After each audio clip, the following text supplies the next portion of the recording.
dem ànd ak ku mel ni ki la di nga xam ne moo di Bassirou Diomaye Faye je pense pas avec li ko boole woon ak Ousmane Sonko ba mu naan sax moom moo taxawaloon dialogue bi ku dem dialogue yaa xam ku dialogue yaa xam dem sax tawoon fi ne man maay borom mi Dakar loolu lépp li ko yóbbu woon bokk na ci maire de Dakar et tout maintenant je pense que comme Khalifa nag mu ngi jëm ci wàllum déclin ci wàllum li nga xam ne moo di repos jëmale ci wàllum politique am maintenant je pense que dafa commencé jël ci sax ay laaf yooyu nag maintenant est-ce qu'il va toujours le sursoir dina ko mën a continuer dajale ce qu'on appelle famille socialiste et cetera et tout maintenant je pense que c'est des enjeux yoo xam ne du ñàkk fii ak ay fan dinañ ci am lu ñu leer mais daal li ñu mën a jàpp ci gàttal rek mooy Barthélémy Dias commence à se dessiner comme responsable wala sax comme quelqu'un boo xam ne il sera peut-être quelqu'un boo xam ne dafay wéy di occuper lu jëm ci wàllu li nga xam ne rek moo di opposition bi maintenant nag on verra bien ci par rapport ak prochainement ak les prochaines heures lan moo ci am de façon globale mais daal en tout cas lii moom mën nañu jàpp ne li ci am des rek mooy ba tey kii yaa ngi wàcc de li nga xamante ni mooy résultat yi mi ngi wàcc parce que jotaat nañu beneen résultat foofu au niveau de Rufisque école Medina Arafat bureau numéro 10 foofu Boubacar Camara moo fa am une voix Cheikh Tidiane Dièye une voix ki nga xamante ni moo di Déthié Fall 0 voix la fa am Daouda Ndiaye 0 voix Habib Sy une voix Khalifa Babacar Sall 10 voix Anta Babacar Ngom 2 voix la fa am Amadou Ba 113 voix ki nga xamante ni moo di Idrissa Seck 2 voix Aline Mamadou Dia 30 voix Serigne Mboup une voix Papa Djibril Fall 0 voix Mamadou Lamine Diallo une voix Mohamed Boun Abdallah Dionne une voix El Hadji Malick Gakou 0 voix Ali Ngouille Ndiaye 0 voix El Hadji Mamadou Diaw 2 voix Bassirou Diomaye Diakhar Faye 204 voix Thierno Alassane Sall une voix foofu tamit Bamba moo nekk bureau de vote bi nga xamante le ministre Ismaïla Madior Fall foofu la doon voté muy bureau numéro 9 foofu tamit jàpp nañu ni Bassirou Diomaye Faye dóor na leen fay tamit dóor yi métti foofu bu ñu demaatee ci commune bu Mewane foofu tamit candidat yi score bi nga xamante ni moom la génne on a vu que Bassirou Diomaye Faye score bi ma nga ko jox lu tolloog 7591 yoo xamante ni pourcentage bi mi ngi toll ci 67% Amadou Ba moom mi ngi tollool ci 2962 pourcentage ba toll ci 26% kon résultat yi ñu ngay wéy rek di continuer fi nga xamante ni moo di Alphonse Thiakhane mi ngay wax moom tamit tendance bu mu joxe Bamba mooy 56% pour Bassirou Diomaye Faye Amadou Ba 31% kon mën nañ jàpp ni daal ki nga xamante ni moo di Bassirou Diomaye Faye daal jël na réew mi ñu ngi ñuy sax jox ay xibaar que ni ñu ngi ko commencé di jox armée pour ñu sécuriser ko mais dinañ ci gën a développer gën a xuus ci information yi pour mën ko leeral Bamba. waaw en tout cas pour l'instant faut pas trop aller en besoin parce que dañu ne ci réseaux sociaux yi te gars yi moom parfois dañuy bind loo xam ne amuñu ci firnde et je pense que suñu liggéey aussi dafa am solo à ce que ba la ñuy wax dara ñu saytu ko lañ bët ko xool ko ba mu wër ñu soog ko wax mais daal l'essentiel comme ni ko Alpha Thiangaye waxee tout à l'heure li ñu mën a jàpp ci gàttal rek mooy ki la di Bassirou Diomaye Faye serait quand même devant maintenant nag est-ce que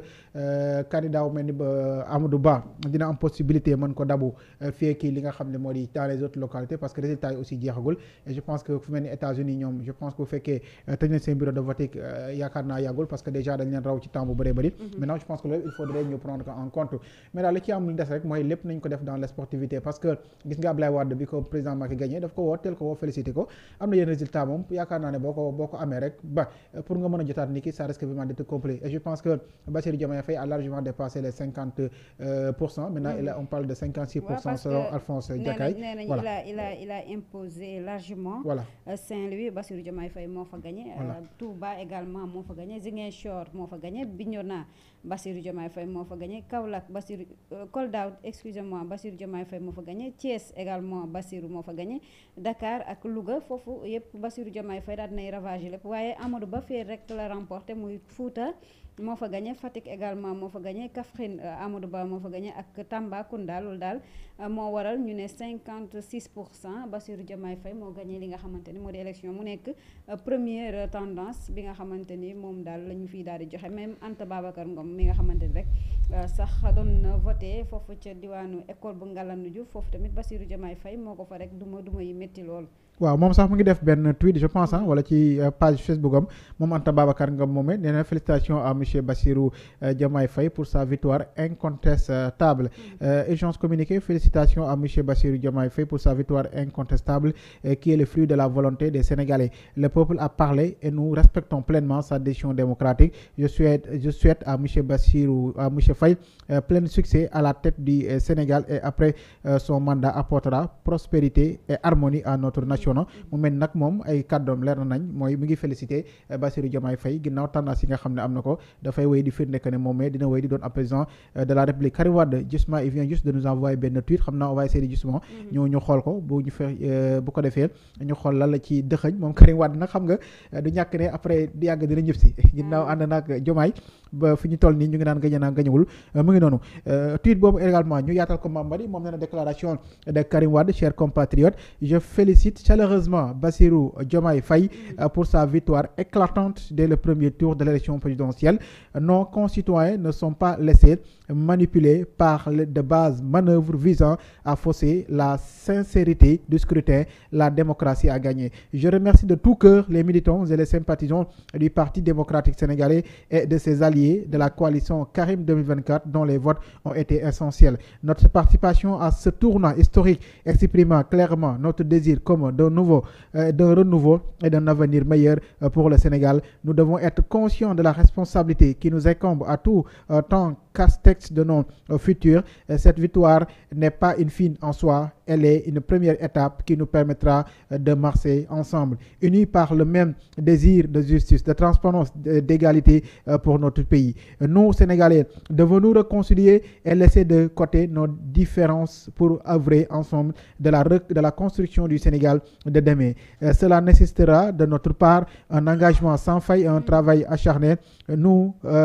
devons mettre l'énergie de notre victoire au service d'actions concrètes qui répondent aux attentes du peuple et qui, comme le veut la jeunesse, pose les fondations d'une société plus juste et plus inclusive. Je m'engage à soutenir pleinement cet effort collectif et j'invite chacun et chacune de vous à se joindre à moi. Nous devons, avec détermination et solidarité hier, bâtir le Sénégal que nous méritons. Un Sénégal où chaque citoyen pourra s'épanouir, où la justice cessera d'être une menace pour devenir une garantie, où nos enfants pourront être assurés d'un avenir prometteur. Par l'amour de notre pays, pour l'avenir que nous souhaitons tous, engageons-nous avec détermination dans cette grande œuvre de réconciliation et de reconstruction. Célébrons la victoire de la démocratie, mais restons conscients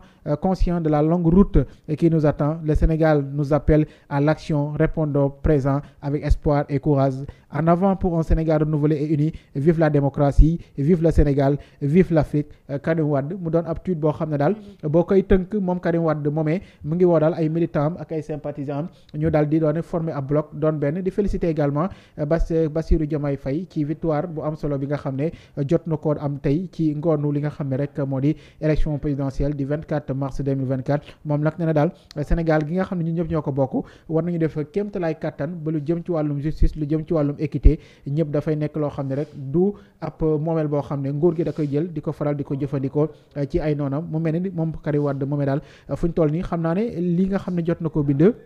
dafay wane que ne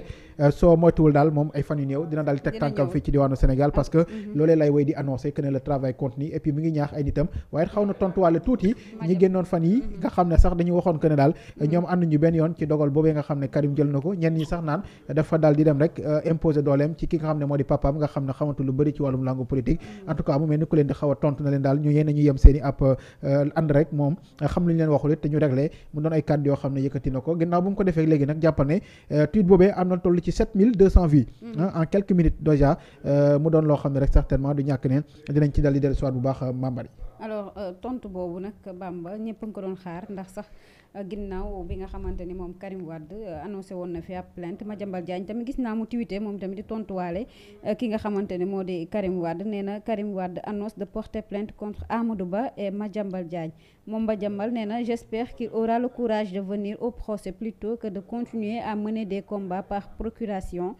qu'il sache qu'il me trouvera sur son chemin de destruction du Sénégal en restant caché à Doha. mu nekk mbir moo xam ne en tout cas ñoomi neen la daal en tout cas dox ci digganteem moom Karim Wade Amadou Ba ak ki nga xamante ni moo di Madiambal Diagne en tout cas ci tweet bi nga xamante ni moom Karim Wade tweeté na ko dañ ko ci rek encouragé maa ngi sa sat bu li naan kii noonu mooy sénégalais y compris moom peut-être da ci boole boppam waaye tamit lenn lañ mën a rafetlu ci li nga xamante ni moom la def mooy geste bi mu am courage au moins félicité ki nga xamante ni moo di Bassirou Diomaye Faye vu qu'il a remporté ci résultat provisoire li nga xamante ni moo di élection yi mën nañ jàpp ni moom Bassirou Diomaye Faye xool ba xam waaw allez-y ca mën nañ jàpp ni Bassirou Diomaye Faye mën na nekk doore déjà li nga xamante ni moo di 5e président xam naa loolu après 2 avril wala 3 avril incha allah xëy na njiitu réew mi di président Macky Sall il aura le courage bamba jox def passation de service bi ak ki nga xamante ni moo di ki nga xamante ni moo di Bassirou Diomaye Faye Ibnul Fadal non loolu c'est pas du tout vrai Boun Abdallah Dionne dara dalu ko mi ngi dund il va bien